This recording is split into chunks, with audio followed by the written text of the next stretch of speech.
Nursing students, তোমাদের জন্য নিয়ে চলে এসেছি নার্সিং এর বিভিন্ন সাবজেক্টের এই চ্যানেল। শুনতে থাকো ভিডিওগুলো। যদি ভালো লাগে তাহলে একটা লাইক করে দিও, আর কমেন্টে কিছু জিজ্ঞাসা থাকলে জিজ্ঞাসা করতে পারো। আর যদি এই চ্যানেল থেকে উপকৃত হও এবং পড়া বুঝতে পারো তাহলে চ্যানেলটা সাবস্ক্রাইব করবার অনুরোধ রইল। Kidney failure leads to accumulation of waste products in blood known as uremia. Untreated kidney failure may lead to death. Dialysis is a mechanical way to clean blood and waste, regulate body's fluid and chemicals. Dialysis is started when the working kidneys are reduced to less than 10% capacity.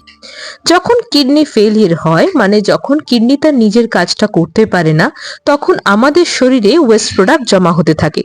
এই ধরনের waste product গুলো হচ্ছে আমাদের metabolic waste product. আমাদের শরীরে যে metabolism চলে, তাই জন্য শরীরে নানা ধরনের নাইট্রোজেনাস ওয়েস্ট প্রোডাক্ট জমা হয়, যেমন আমাদের ইউরিয়া, তারপর ক্রিয়েটিনিন, এইগুলো। তো এইগুলো জমা হয় তখনই যখন কিডনি তার ফাংশন হারিয়ে ফেলে এবং কিডনি ইউরিনের মাধ্যমে এগুলোকে শরীর থেকে বার করে দিতে পারে না। এবার কিডনি ফেলিয়ার যদি আনট্রিটেড থাকে, মানে যে পেশেন্টের কিডনি ফেলিয়ার হয়েছে সে যদি কোনো ট্রিটমেন্ট না নেয়, তাহলে সেখান থেকে তার মৃত্যুও হতে পারে। ডায়ালিসিস হলো এমন একটা পদ্ধতি যার মাধ্যমে একটা মেকানিক্যাল ওয়েতে, মানে একটা মেশিনের সাহায্যে ব্লাড থেকে আমাদের শরীরে যে সমস্ত ওয়েস্ট প্রোডাক্টগুলো তৈরি হয়, মানে নাইট্রোজেনাস যে সমস্ত ওয়েস্ট প্রোডাক্টগুলো তৈরি হয়, সেগুলোকে বডির বাইরে বার করে দেওয়া যায়। ডায়ালিসিস কখন স্টার্ট করা হয়? ডায়ালিসিস স্টার্ট করা হয় যখন কিডনি তার নিজের ফাংশনিং এর 10%-এর চেয়েও কমে যায়, তখন ডায়ালিসিস স্টার্ট করা হতে পারে। মানে কিডনি যা ফাংশন করতে পারে তার 10%-এরও যদি কম ফাংশন করে, তখন ডায়ালিসিস শুরু করা হয়। নেক্সট আমরা যাব what is the meaning of dialysis. The word dialysis came from the Greek word dialysis, meaning dissolution. That is, dia means through and lysis means loosening or splitting. So it is a process for removing waste and excess water. তাহলে এটা বোঝা যাচ্ছে dialysis এমন একটা পদ্ধতি যার মাধ্যমে শরীরের অতিরিক্ত জল এবং শরীরে যে সমস্ত ওয়েস্ট প্রোডাক্টগুলো জমছে সেগুলোকে নিষ্কাশন করা হয় বা বডি থেকে বার করে দেওয়া হয়। এরপর আমরা ডিসকাস করব what is the definition of dialysis. Dialysis is a technique in which substances move from blood through a semi-permeable membrane and into a dialysis solution. It is used to correct fluid and electrolyte imbalance and remove waste products in renal failure. অর্থাৎ dialysis হচ্ছে এমন একটা পদ্ধতি যেখানে কি হয়, blood থেকে নানা রকম পদার্থ, নানা রকম সাবস্টেন্স একটা সেমি পারমিয়েবল মেমব্রেনের মাধ্যমে ডায়ালিসিস সলিউশনের মধ্যে বেরিয়ে আসে। সেমি পারমিয়েবল মেমব্রেন মানে হচ্ছে অর্ধভেদ্য পর্দা, যার মাধ্যমে কি হয়, সব সাবস্টেন্স এদিক থেকে ওদিকে চলে যেতে পারে না, কিন্তু কিছু সিলেক্টেড সাবস্টেন্সই বেরোতে পারে। এটা কখন করা হয়? যখন কিডনি ফেল করছে, মানে কিডনির সেই ক্ষমতা নেই যে শরীরের অতিরিক্ত জল এবং কিছু ইলেকট্রোলাইট যেগুলো প্রয়োজন নেই শরীরে, এবং নাইট্রোজেনাস যে ওয়েস্ট প্রোডাক্ট গুলো হয় সেইগুলোকে বডি থেকে বের করে দেওয়ার। ওয়েস্ট প্রোডাক্ট মানে হচ্ছে বর্জ্য পদার্থ যা আমাদের শরীরে প্রয়োজন নেই। কিডনি যদি সঠিকভাবে ফাংশন করতে পারতো তাহলে কিন্তু কিডনি এই অতিরিক্ত জল, এক্সেস ইলেকট্রোলাইট আর এই যে ওয়েস্ট প্রোডাক্ট গুলো সেগুলোকে বডি থেকে বের করে দিতে পারতো থ্রু ইউরিন। কিন্তু কিডনি যখন ফাংশন করতে পারছে না, অর্থাৎ ইউরিন তৈরি করতে পারছে না, তখন এই মেটাবলিক ওয়েস্ট প্রোডাক্ট গুলো বডি থেকে বার করে দেওয়ার জন্য, এক্সেস ইলেকট্রোলাইটটা বডি থেকে বার করে দেওয়ার জন্য এবং যা যা ওয়েস্ট প্রোডাক্ট তৈরি হচ্ছে সেগুলোকেও বার করে দেওয়ার জন্য এই ডায়ালিসিস পদ্ধতির প্রয়োজন হয়। আমাদের ব্লাড থেকে excess water, nitrogenous waste product এবং কিছু ইলেকট্রোলাইট যা আমাদের শরীরে প্রয়োজন নেই সেগুলোকে ফিল্টার আউট করে দেওয়ার কাজটা করে কিডনি। এবার কিডনি যখন ফাংশন করতে পারছে না, এই ফিল্ট্রেশনের কাজটা করা হয় থ্রু ডায়ালিসিস, অর্থাৎ ব্লাডটাকে ফিল্টার করছে ডায়ালিসিস। এরপর আমরা যাব goals of dialysis. Goals of dialysis মানে হচ্ছে ডায়ালিসিসের উদ্দেশ্য কি। First, removing waste, salt and extra water to prevent from building up in the body. তাহলে কি হচ্ছে, সেই আগের কথা, শরীরে যে সমস্ত বিপাকীয় বর্জ্য পদার্থ যেটাকে বলা হয় মেটাবলিক ওয়েস্ট, সেগুলো নাইট্রোজেনাস ওয়েস্ট প্রোডাক্ট যেমন ইউরিয়া, ক্রিয়েটিনিন, এগুলো। এছাড়া শরীরে যে সমস্ত অতিরিক্ত সল্ট যা বডিতে দরকার নেই এবং অতিরিক্ত জল, এইগুলোকে সমস্ত বার করে দেওয়ার জন্য এবং যাতে এগুলো বডিতে বেশি বেশি করে তৈরি হয়ে গিয়ে বডি ফাংশনিংটাকে নষ্ট না করে দেয়, সেই জন্য ডায়ালিসিস করা হয়। The next goal is keeping a safe level of certain chemicals in the blood such as potassium, sodium and bicarbonate. আমাদের শরীরের ইলেকট্রোলাইটস গুলোর মধ্যে অন্যতম হচ্ছে সোডিয়াম, পটাশিয়াম, ক্লোরাইড এবং বাইকার্বনেট। এগুলো শরীরের পক্ষে অত্যন্ত প্রয়োজনীয়। এছাড়াও আমাদের শরীরের যে অ্যাসিড বেস ব্যালেন্স সেইটাও মেনটেন হয় এদের মাধ্যমে। কিডনি যখন সঠিকভাবে ফাংশন করতে পারে না তখন এই সমস্ত ইলেকট্রোলাইট গুলোর ইমব্যালেন্স হয় এবং অ্যাসিড বেস ব্যালেন্সেরও একটা প্রবলেম হয়। অনেক সময় দেখা যায় রেনাল ফেলিয়ার পেশেন্টের পটাশিয়াম লেভেল অত্যন্ত বেড়ে যাওয়ার কারণে কার্ডিয়াক অ্যারেস্টের মতন কমপ্লিকেশনও ঘটতে পারে, যা পেশেন্টের মৃত্যুর কারণ হয়ে দাঁড়ায়। এখান থেকেই বোঝা যাচ্ছে যে ইলেকট্রোলাইট ব্যালেন্স মেনটেনেন্সের জন্য রেনাল ফেলিয়ার পেশেন্টদের ক্ষেত্রে ডায়ালিসিস কতটা গুরুত্বপূর্ণ। The next goal of dialysis is helping to control blood pressure. আমরা দেখলাম যে ডায়ালিসিস শরীরের নানা রকম ইলেকট্রোলাইটের ব্যালেন্স রক্ষা করতে সাহায্য করে, কারণ কিডনি ফেলিয়ারের ক্ষেত্রে কিডনির পক্ষে এই ইলেকট্রোলাইট ব্যালেন্স মেনটেন করা সম্ভব হয় না। ইলেকট্রোলাইট ইমব্যালেন্স হলে, বিশেষত সোডিয়ামের ইমব্যালেন্স হলে ব্লাড প্রেশার বেড়ে যায়। কাজেই কিডনি ফাংশনের সমস্যা হলে ব্লাড প্রেশার বাড়তে পারে। এছাড়াও শরীরে যেহেতু অতিরিক্ত জলের পরিমাণ বেশি থাকে সেই জন্য ব্লাড প্রেশার বাড়তে পারে। তাই ব্লাড প্রেশার কন্ট্রোলের জন্য ডায়ালিসিস অত্যন্ত গুরুত্বপূর্ণ। এরপরে আমরা ডিসকাস করব দ্য প্রিন্সিপলস অফ ডায়ালিসিস, অর্থাৎ ডায়ালিসিস এই পদ্ধতিটা কি কি প্রিন্সিপল ফলো করে হয়। এটা তিনটে প্রিন্সিপল ফলো করে হয়। First one is diffusion, second one osmosis and third one ultrafiltration. Diffusion কি? Diffusion is the movement of solute from an area of greater concentration to an area of lesser concentration. মানে হচ্ছে যখন কোনো একটা সলিউশনের মধ্যে থাকা সলিউট গ্রেটার কনসেন্ট্রেশন থেকে laser concentration, মানে বেশি কনসেন্ট্রেশন থেকে কম কনসেন্ট্রেশনের দিকে মুভ করে বা চলে যায়। যেমন কোনো একটা ফাঁকা ঘরের কোণে যদি পারফিউমের বটল থেকে একটু পারফিউম স্প্রে করা হয়, ঘরের যে কোনো প্রান্তে যে কোনো কোণা থেকে সেই গন্ধটা পাওয়া যায়। তার মানে পারফিউমের বটলের ভেতরে থাকা যে লিকুইডটা সেটা ছড়িয়ে পড়লো।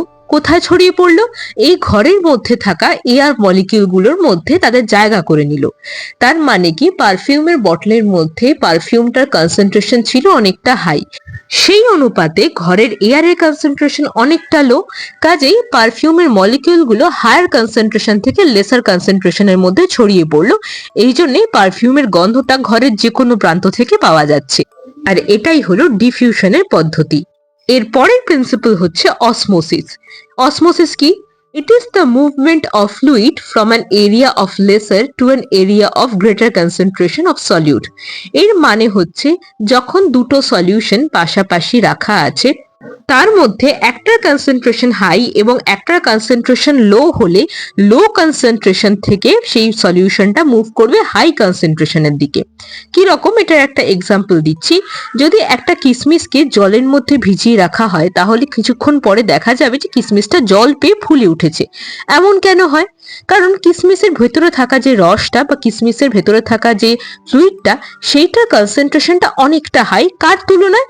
যে জলের পাত্রটা রাখা আছে সেই জলের তুলনায়। তার মানে জলের কনসেন্ট্রেশন অনেক কম এবং কিশমিশের ভেতরে থাকা ফ্লুইডের কনসেন্ট্রেশন অনেক বেশি। তাই জল কিশমিশের ভেতরে মুভ করছে। এই পদ্ধতিটাকে বলা হয় অভিস্রবণ বা অসমোসিস। এর পরের প্রিন্সিপল হচ্ছে ultrafiltration. It is defined as water moving under high pressure to an area of low pressure. এখানে কি হচ্ছে? জল বা যে কোনো সলিউশন হাই প্রেশার থেকে লো প্রেশারের দিকে মুভ করছে। একটা টিউবের মধ্যে জল নিয়ে তার উপর থেকে যদি অনেকটা প্রেশার দেওয়া হয়, জলটা টিউবের সেই দিকে মুভ করবে যেদিকে প্রেশারটা কম। তো এই পদ্ধতিটাকে বলা হচ্ছে আল্ট্রাফিল্ট্রেশন। এরপর আমরা আসবো ইন্ডিকেশনস অফ ডায়ালিসিস, মানে কোন কোন সিচুয়েশনে আমরা পেশেন্টকে ডায়ালিসিস দিয়ে থাকি। First condition is fluid overload. এইটার কথা আগেও বলেছি, যখন কিডনি প্রপারলি ফাংশন করতে পারছে না সেই কিডনি তখন বডির যে এক্সেস ফ্লুইড যেটা বডিতে দরকার নেই সেটা বডি থেকে বাইরে বের করে দিতে পারছে না, ইউরিন ফর্মেশন কমে যাচ্ছে। তো সেই এক্সেস ফ্লুইড লোডটা বডি থেকে কমানোর জন্য ডায়ালিসিসের প্রয়োজন হয়। Next, to remove medications or toxins from the blood or for edema that doesn't respond to other treatment. যখন কিডনি ফাংশন করতে পারছে না, কিডনি ফেল করছে, তখন শরীরে নানা রকম টক্সিক সাবস্টেন্স জমা হচ্ছে, টক্সিনস জমা হচ্ছে, যেগুলো মেটাবলিক ওয়েস্ট প্রোডাক্ট, সেগুলো টক্সিন হিসাবে কাজ করছে। তো সেগুলো রিমুভ করবার জন্য এছাড়াও প্রায় সব মেডিসিনই বডি থেকে এক্সক্রিট করে থ্রু কিডনিস। এবার যদি কোনো কারণে কিডনি তার ফাংশনিং বন্ধ করে দেয় বা কিডনি ফাংশনিং কমে যায়, তখন ইউরিন আর অতটা প্রোডাকশন হয় না বা ইউরিন প্রোডাকশন বন্ধ হয়ে যায়, তখন সেই মেডিকেশনস গুলো আর এক্সক্রিট করবার উপায় থাকে না।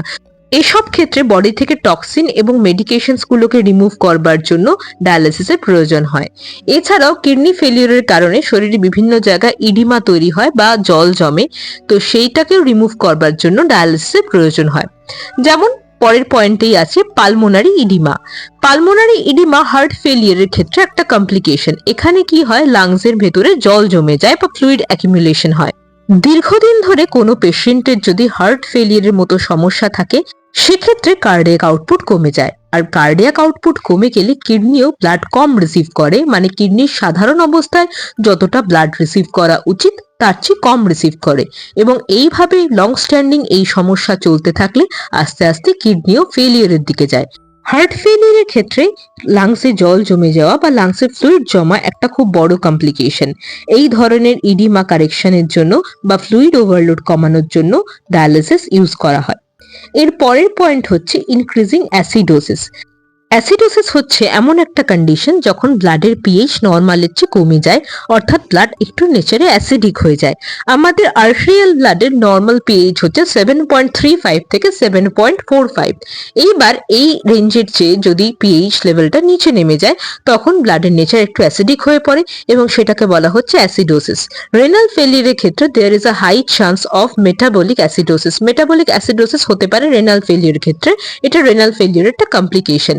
কেন হয়, তার কারণ হচ্ছে এই সময় বাইকার্বনেট আয়নের পরিমাণ বডিতে খুব কমে যায় এবং যেটা কিনা মেটাবলিক অ্যাসিডোসিস তৈরি করে। এই অ্যাসিডোসিস কারেকশনের জন্য অনেক ক্ষেত্রে কিন্তু ডায়ালিসিসের প্রয়োজন হয়। এর পরের ইন্ডিকেশন হচ্ছে পেরিকার্ডাইটিস। হার্টে পেরিকার্ডিয়াম বলে যে কভারিং থাকে, সেইখানে যখন কোনো ইনফ্লামেশন হয় তখন তাকে বলা হয় পেরিকার্ডাইটিস। ইউরেমিক পেরিকার্ডাইটিস হলো এমন একটা সিচুয়েশন যেখানে হার্টের পেরিকার্ডিয়ামে ইউরিয়া অ্যাকুমুলেশন হয় বা ইউরিয়া জাতীয় অন্যান্য টক্সিন অ্যাকুমুলেশন হয়। মেনলি কিডনি ডিজিজের ক্ষেত্রে এই ধরনের পেরিকার্ডাইটিস হয়। এই পেরিকার্ডাইটিসে পেরিকার্ডিয়াল ইফিউশন হয় বা পেরিকার্ডিয়ামের ভিতরে জল জমে বা ফ্লুইড জমে, এবং এই সমস্ত ফ্লুইড অ্যাকুমুলেশন কারেকশনের জন্য তখন ডায়ালিসিসের প্রয়োজন হয়। এর পরের ইন্ডিকেশন হচ্ছে হাইপার ক্যালেমিয়া। হাইপার ক্যালেমিয়া মানে হচ্ছে যখন ব্লাডে পটাশিয়াম লেভেল প্রচুর বেড়ে যায়, সেই সিচুয়েশনটাকে বলা হচ্ছে হাইপার ক্যালেমিয়া। ব্লাডে পটাশিয়াম লেভেল যখন 5.5 MEQ পার লিটারের বেশি হয়ে যায়, তখন সেই সিচুয়েশনটাকে বলা হয় হাইপার ক্যালেমিয়া। রেনাল ফেলিয়ারের ক্ষেত্রে এইভাবে ব্লাডে পটাশিয়াম লেভেল খুব বেশি পরিমাণে বেড়ে যেতে পারে, কারণ তখন excess potassium ion kidney body থেকে বের করে দিতে পারে না। তো হাইপার ক্যালেমিয়া এই সমস্যাটা কিডনি ফেলিয়ার পেশেন্টদের ক্ষেত্রে ভীষণ কমন। এই বেড়ে যাওয়া পটাশিয়াম লেভেল কারেকশনের জন্য ডায়ালিসিসের প্রয়োজন হয়। এরপর আর একটা ইন্ডিকেশন হলো hepatic coma.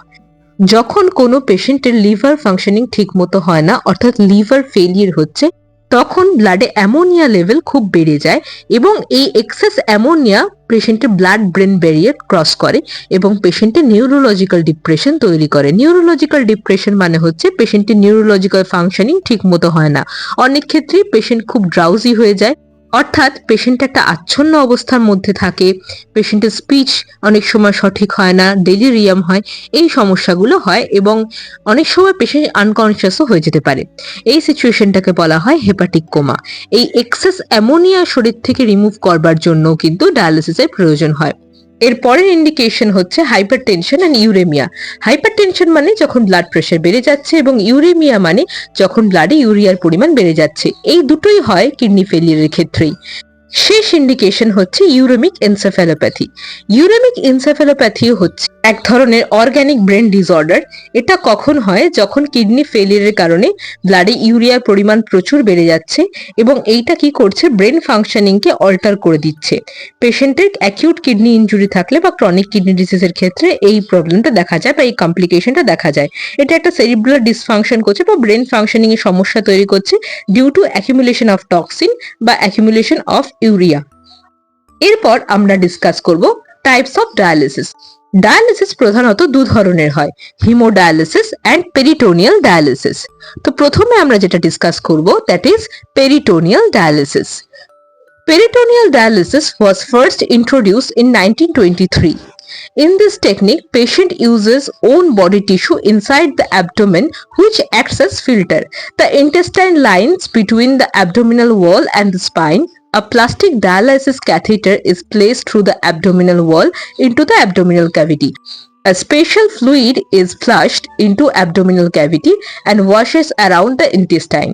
The intestinal wall acts as filter between fluid and the bloodstream. তাহলে পেরিটোনিয়াল ডায়ালিসিসের ইন্ট্রোডাকশন হয় 1923 সালে। এখানে পেশেন্টের নিজের বডি টিস্যুই ফিল্টার হিসেবে কাজ করে। অ্যাবডোমিনাল ওয়ালের যে লাইনিং থাকে, তার ভেতরে যে ইন্টেস্টাইন থাকে, এর যে ওয়ালের যে লাইনিংটা সেটাই কিন্তু একটা ফিল্টার হিসেবে কাজ করে।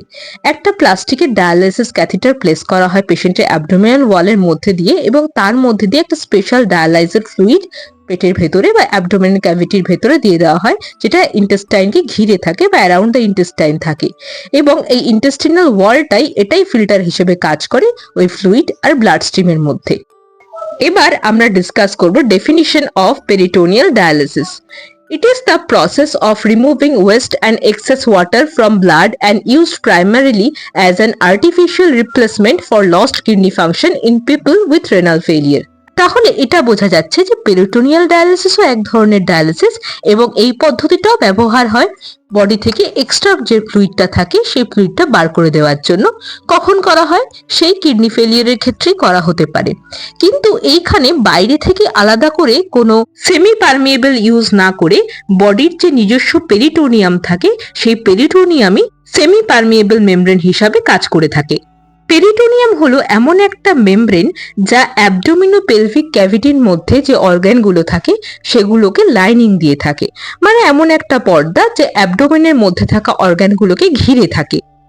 আর এই পর্দাটাই শরীরের ভেতরকার যে এক্সট্রা জল এবং যে ইলেকট্রোলাইট যেগুলো শরীরে দরকার হচ্ছে না এবং যে মেটাবলিক ওয়েস্ট প্রোডাক্টগুলো তৈরি হয় সেগুলোকে ফিল্টার করে শরীরের বাইরে পার করে দেয়। এরপর আমরা আসছি পেরিটোনিয়াল ডায়ালিসিসের কি কি ইন্ডিকেশন, মানে কোন কোন ক্ষেত্রে পেরিটোনিয়াল ডায়ালিসিস দেওয়া হয় পেশেন্টকে। প্রথমটাই হলো ইএসআরডি। ইএসআরডি হচ্ছে এন্ড স্টেজ রেনাল ডিজিজ বা ক্রনিক রেনাল ফেলিয়ার যাকে বলা হয়। তবে এন্ড স্টেজ রেনাল ডিজিজের ক্ষেত্রে কিডনি ফাংশনিং প্রায় একেবারেই থাকে না। এছাড়াও হাইপোথার্মিয়া। হাইপোথার্মিয়া মানে যখন বডি টেম্পারেচার খুব কমে গিয়ে অর্গান ফাংশনিং ঠিকঠাক হচ্ছে না এবং কিডনি ফাংশনিং নষ্ট হয়ে যাচ্ছে।